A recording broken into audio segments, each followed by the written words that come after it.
It sounds like a creepy 1950s science fiction movie, but it's a real science experiment showing us how to control free will.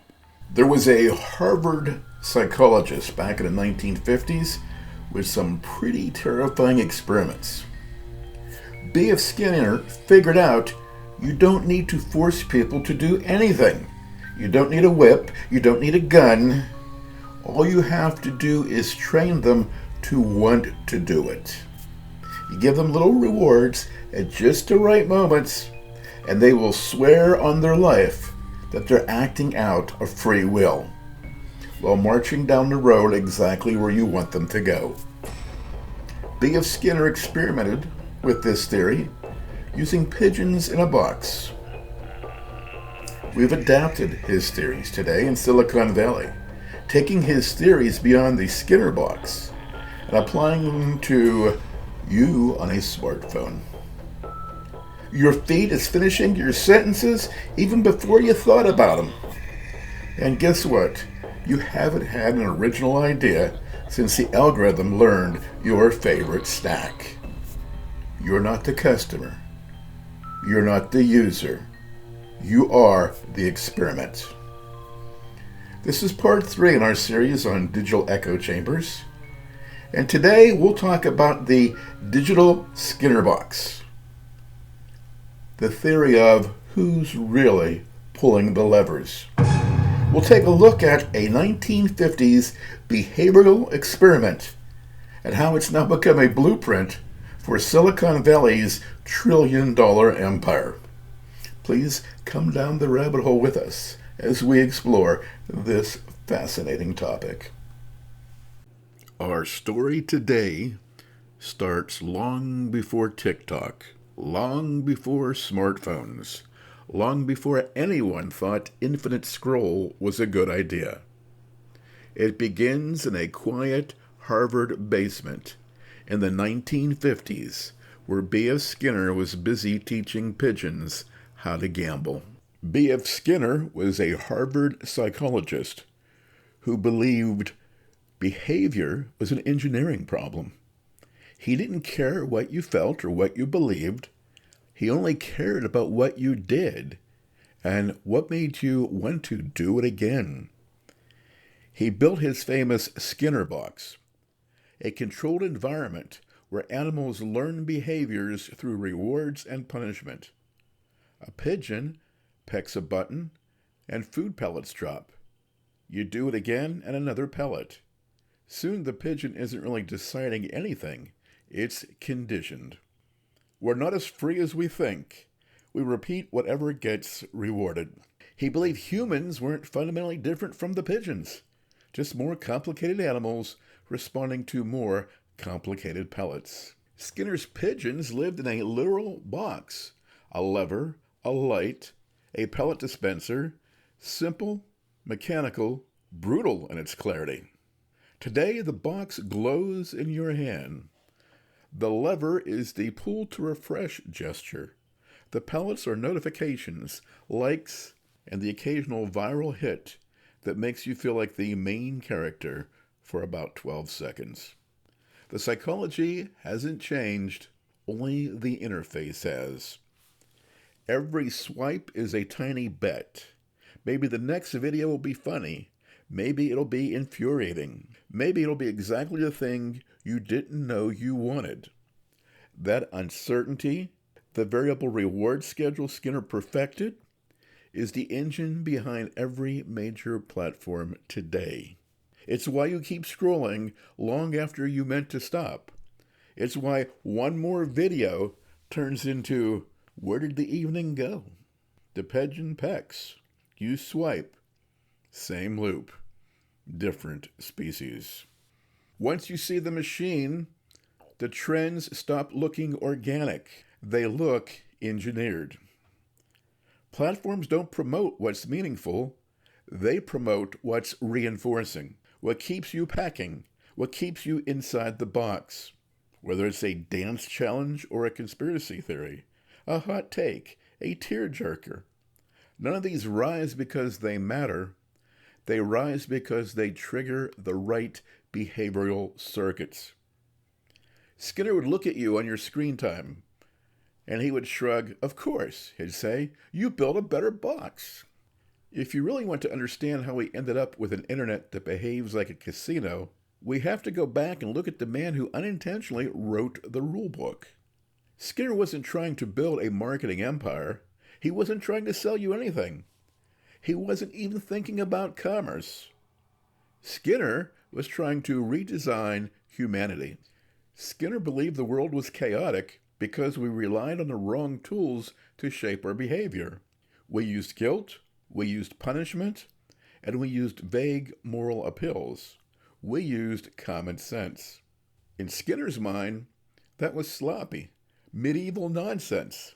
He wanted our world to run on a scientific, reinforced, predictable, measurable, controllable system. Skinner wasn't trying to manipulate individuals. He was trying to engineer society. In Skinner's mind, behavior wasn't mysterious. It wasn't spiritual. It wasn't philosophical. It was mechanical. If you control the environment, you control the organism. Skinner saw humans the way an engineer sees a machine, a system of inputs and outputs waiting to be optimized. And Skinner really believed this was humane to think this way. Skinner thought he was freeing the world from the randomness of life. He thought he was building a kinder world. His thought was by removing the suffering was to remove the uncertainty. Because Skinner's ideas didn't stay in the lab, they leaked, they seeped, and they drifted into our world in many ways, through education, through workplace management, to public policy, and even, eventually, into the hands of the people who had the most to gain from his studies, the marketing people. Skinner never worked in advertising. He never consulted for a corporation, but the businesses realized that the variable rewards that could keep a pigeon pecking indefinitely, they didn't see that as something just a bird would do. They saw it as something a customer would do. And then along came the internet, and the whole process was accelerated.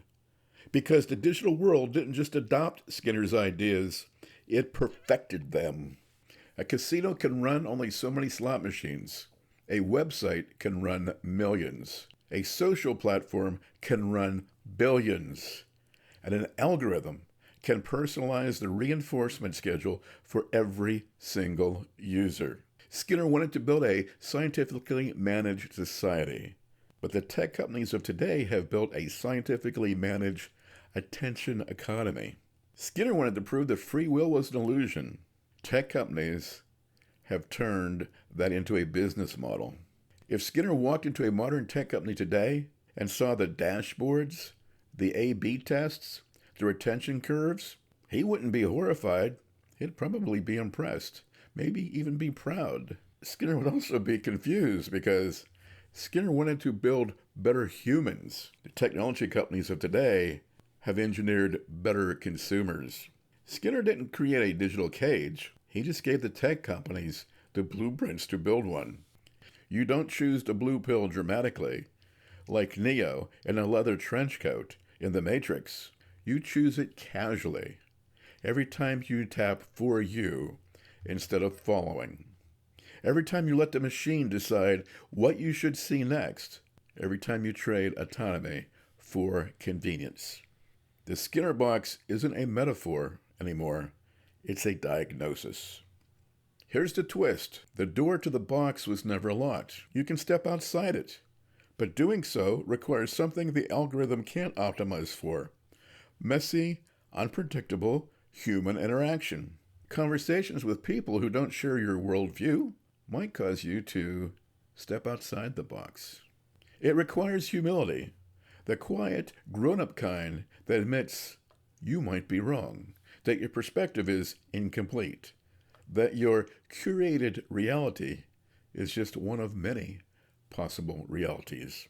Because the moment you step outside your curated cage, you rediscover something the algorithms can't monetize: empathy. The ability to see others as more than avatars. The ability to think without being nudged. The ability to choose your own pellets. That's where autonomy begins. So, what have we learned? The algorithm isn't evil. The algorithm is doing what it's told. The algorithm is doing exactly what Skinner taught it. Reward, repeat, reward, repeat. And keep doing that until you keep hitting the refresh button, just like a well-trained pigeon. But keep in mind the difference between you and the pigeon. You can step out of the box. The moment you realize the algorithm isn't shaping your taste, it's shaping you, that's the moment you need to get back your control. You need to take yourself out of the rabbit hole. This is the third video in this series exploring the evolution of technology in our modern world. And we hope we've hit you with some quick, sharp insights designed to help you break the cycle of mindless journeys down the rabbit hole, and together we'll search for genuine truth. The message you need to take from this today is choose what you consume instead of letting it choose you. You can start by talking to humans who weren't curated for you by some machine who thinks it knows you better than your friend next door. Hopefully we've stirred up some thoughts. Hopefully we've given you something to think about, and hopefully you'll like, you'll subscribe, and you'll join us next time for the next episode in this journey down the rabbit hole. When I tell a story, I'm telling a story. It's me telling a story from my brain to you. And there ain't no AI that can recreate that. Not my crazy brain. What did you like? What didn't you like? Let me know, because just like technology itself, this is just one step in an evolution of ideas that I'm sure is going to be an exciting ride.